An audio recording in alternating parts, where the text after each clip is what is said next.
Hi అండి. Welcome to mass kitchen. ఈరోజు మన రెసిపీ మోమోస్ అండి. మోమోస్లో రకాలు ఉంటాయండి. వెజ్ మోమోస్, పనీర్ మోమోస్, చికెన్ మోమోస్, ఇంకా ఎలాగైనా చేసుకోవచ్చు. ఈరోజు నేను వెజ్ మోమోస్ చూపిస్తా అండి. వెజ్ మోమోస్ ఇంట్లోనే సింపుల్గా ఎలా తయారు చేసుకోవాలో చూద్దామండి. ముందుగా ఒక మిక్సింగ్ బౌల్ తీసుకుని అందులో ఒక కప్పు మైదా పిండి వేసుకోవాలి. రుచికి తగినంత ఉప్పు వేసుకుని మిక్స్ చేసుకోవాలండి. తర్వాత కొంచెం కొంచెం వాటర్ పోసుకుంటూ పిండిని మొత్తం కలుపుకోవాలండి. చపాతీ పిండిలాగా కలుపుకోవాలి.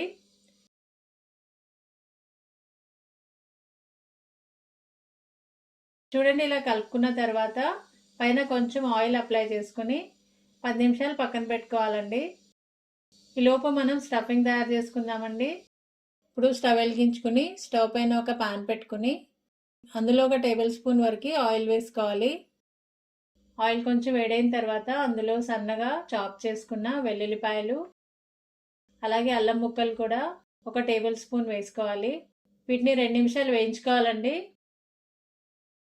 తర్వాత అందులో సన్నగా కట్ చేసుకున్న పచ్చిమిరపకాయలు, ఇంకా ఒక చిన్న ఉల్లిపాయ బాగా చిన్న ముక్కలుగా కట్ చేసుకుని వేసుకోవాలి.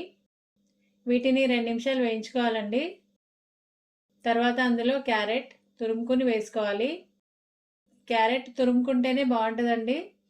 అలాగే సన్నగా తరిగిన క్యాబేజ్ కూడా వేసుకోవాలి. క్యాబేజ్ క్వాంటిటీ ఎక్కువ ఉండాలండి.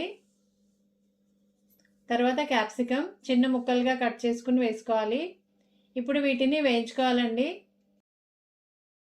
ఇవి బాగా ఫ్రై అవ్వక్కర్లేదండి, కొంచెం మగ్గితే సరిపోతుంది.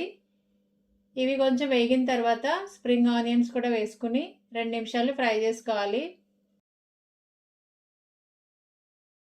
ఇప్పుడు అందులో రుచికి తగినంత ఉప్పు, 1/2 స్పూన్ మిరియాల పొడి, 1 spoon sugar, 1 spoon vinegar, 1 spoon soya sauce వేసుకుని మొత్తం ఒకసారి కలుపుకోవాలండి.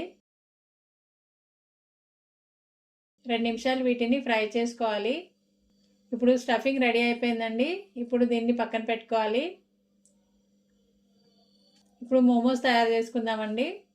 చూడండి, మైదా పిండి నానిపోయిందండి. ఒకసారి మళ్ళీ ఇలా కలుపుకుని చిన్న చిన్న ఉండలు చేసుకుని పూరీలాగా చేసుకోవాలండి. పూరీలు బాగా పలుసుగా ఉండాలండి. చూడండి, పూరి ఇంత పలుసుగా ఉంటే బాగుంటుంది.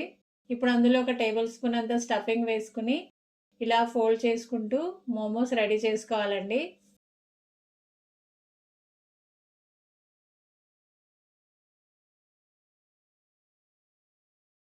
ఇలా అన్నీ రెడీ చేసుకుని పక్కన పెట్టుకోవాలండి.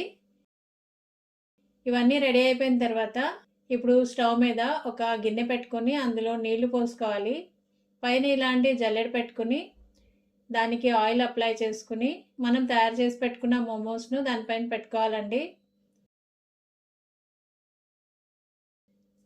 ఇప్పుడు మూత పెట్టుకుని 15 to 20 మినిట్స్ ఉడకనివ్వాలి. చూడండి, 15 నిమిషాల తర్వాత మోమోస్ రెడీ అయిపోయినాయండి. ఇప్పుడు వీటిని వేడివేడిగా సర్వ్ చేసుకోవచ్చు. టొమాటో సాస్తో అయినా మోమో చట్నీతో అయినా సర్వ్ చేసుకోవచ్చు. వీటిని మైదా పిండితోనే కాకుండా గోధుమ పిండితోనైనా సూజీ రవ్వతో అయినా చేసుకోవచ్చండి.